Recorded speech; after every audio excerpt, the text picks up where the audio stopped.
Şeyx, bir nəfər var, istehza ilə deyir ki, artıq bu il Ramazanda çox ümrəçi olacaq. Və istehza edərək deyir ki, onlar öz vətənlərinə qaydanda nə əldə etmiş olacaqlar, nə kəşf eləyəcəklər. Elhamdülillah, birinci istehza eləmək olmaz. Dinlə, dini ayinlərlə istehza eləmək küfürdür. İnsanı dindən çıxardır. Amma ikinci bunu, təbii ki, bunu savadsız adam deyər və ya axirət istəyi olmayan deyər, dünya adamı deyər. Çünki dünya adamı, kim dünyaya bağlıdır, ahirətə yox, onlar bilmirlər namazın ləzzətini, Quran qulaq asmağın ləzzətini, onlar duymurlar. Çünki onlar dünya adamlarıdır. Həmçində o görsəni, hələ adam savadsızdır.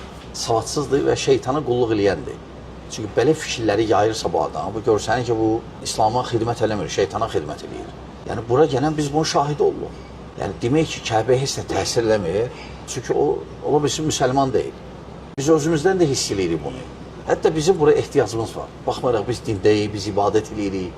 Və təsəvvürlə dindən uzaq olan gəlir bura, nə qədər adam bura gəldi, məsələn, içkini tərk elədi, nə qədər adam gəldi burada nəşəni tərk elədi, nə qədər adam gəldi bura ibadətə başladı, nə qədər bura adam gəldi, müəyyən qədər insanlara zülmdən qayıtdı.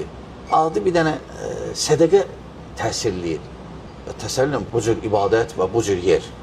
Yəni, bunu ancaq dindən uzaq insan deyə bilər.